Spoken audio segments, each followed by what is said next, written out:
നമ്മൾ പോകുന്നത് കോഴിക്കോടേക്കാണ്. കോഴിക്കോട് ഒളവണ്ണ ഒടുമ്പ്രയിൽ തെരുവുനായുടെ ആക്രമണം ഉണ്ടായിരിക്കുന്നു. 6 വയസ്സുകാരനും അമ്മയ്ക്കും കടിയേറ്റു. കുട്ടിയുടെ തലയ്ക്ക് സാരമായി പരിക്കേറ്റിട്ടുണ്ട്. കുട്ടിയെ മദ്രസയിൽ കൊണ്ടുപോകുന്ന സമയത്താണ് തെരുവുനായ ഇരുവരെയും ആക്രമിച്ചത്. വിവരങ്ങളുമായി ബെൻസൺ ബാബു കോഴിക്കോട് നിന്ന് ചേരുകയാണ്. ബെൻസൺ, ഓരോ ദിവസവും ഇങ്ങനെയുള്ള വാർത്തകൾ വരുന്നു. ഏറ്റവും ഒടുവിലായി ഒരു അമ്മയ്ക്കും കുട്ടിക്കും പരിക്കേൽക്കുന്നു, അതും തലയ്ക്ക് സാരമായി പരിക്കേൽക്കുന്ന സാഹചര്യം. എപ്പോഴായിരുന്നു ഈ തെരുവുനായുടെ ആക്രമണം? കുട്ടിയുടെ അവസ്ഥ ഇപ്പോൾ എങ്ങനെ? സൂചിപ്പിച്ചതുപോലെ കോഴിക്കോട് ഒളവണ്ണ ഒടുമ്പ്ര എടക്കണ്ടിപ്പറമ്പിലാണ് തെരുവുനായയുടെ ആക്രമണത്തിൽ 2 പേർക്ക് സാരമായി തന്നെ പരിക്കേറ്റിട്ടുള്ളത്.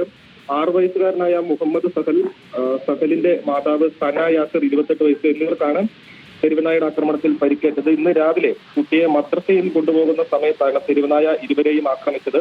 ഈ കുട്ടിയുടെ തലയ്ക്കാണ് സാരമായി തന്നെ പരിക്കേറ്റിട്ടുള്ളത്. ഇരുവരെയും മാതാവിന്റെ 2 കാലുകൾക്കും കടിയേറ്റും. ഇരുവരെയും കോഴിക്കോട് മെഡിക്കൽ കോളേജ് ആശുപത്രിയിൽ പ്രാഥമിക ചികിത്സയ്ക്ക് പ്രവേശിപ്പിച്ചിരിക്കുകയാണ്. നിലവിൽ ഈ മേഖലയിൽ കഴിഞ്ഞ 1 മാസക്കാലത്തിനിടയിൽ 7 പേർക്ക് തെരുവുനായയുടെ ആക്രമണത്തിൽ പരിക്കേറ്റിട്ടുണ്ട്. അതോടൊപ്പം തന്നെ ഇത്തരത്തിൽ ഈ തെരുവുനായ ആക്രമണം രൂക്ഷമാകുന്നതിനെതിരെ ശക്തമായിട്ടുള്ള പ്രതിഷേധവും മേഖലയിൽ തുടരുന്നുണ്ട്. ശരി ബെൻസൺ.